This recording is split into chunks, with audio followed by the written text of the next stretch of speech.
Today on Sugar Spun Run, we'll be making cream cheese mints.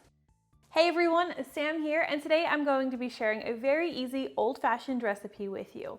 We're making cream cheese mints, very simple to make, a lot of mixing required, so I do recommend using your stand mixer if you have one.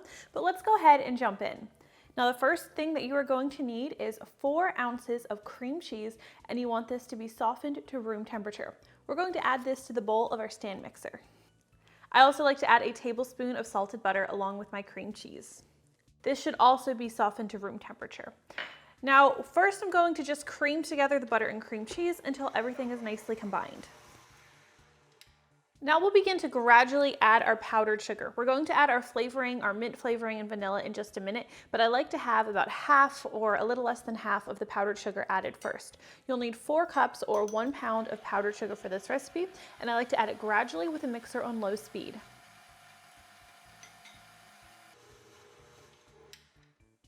Once you've added about half of your sugar, now is a good time to pause, scrape the sides of your bowl,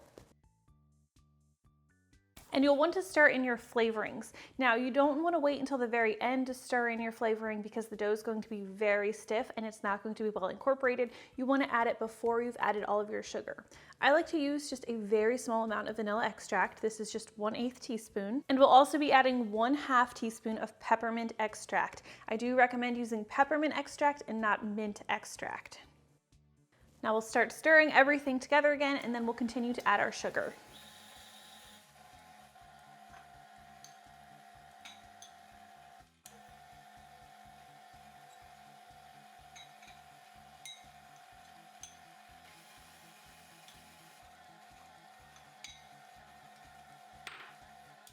Now at this point, the dough should be really stiff. In fact, if it's too sticky, you can always add more powdered sugar. But as you can see with mine, I still have some pockets of sugar on the bottom of the bowl. So I'm just gonna scrape everything and stir it again until all of that sugar is incorporated.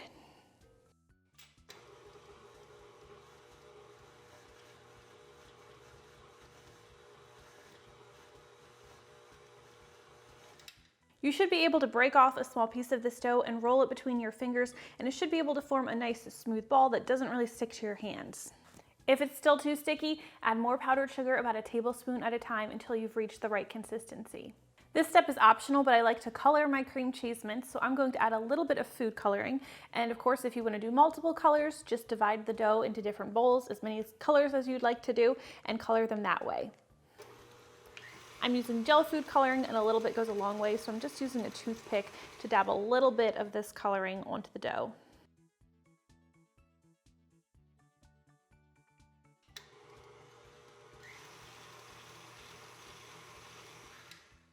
Now we just need to scoop our cream cheese mints. You're going to want to scoop these by about 1 teaspoon size portions. I have a nice small cookie scoop that I'm going to be using to do this.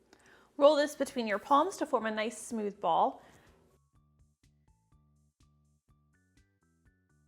And now some people like to roll their cream cheese mints in granulated sugar. If you want to do that, that's completely fine. You would roll it in granulated sugar and then gently press down with the tines of a fork. I usually skip the granulated sugar, but I will take a fork and I'll just dip this in some powdered sugar and then use that to gently flatten the mint. Now all that's left to do is you just need to wait for these cream cheese mints to harden. You can leave them out on your countertop. It'll take several hours. I actually like to stick mine in the fridge, which helps dry them out. It'll take a couple hours in the fridge as well. Once your cream cheese mints have hardened, they are ready to serve.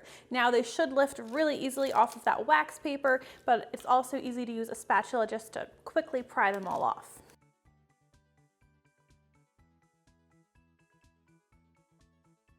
And that is how easy it is to make homemade cream cheese mints. I hope you guys enjoyed this really simple recipe, and if you try it out, please let me know what you think. Thank you so much for watching, and I will see you next time.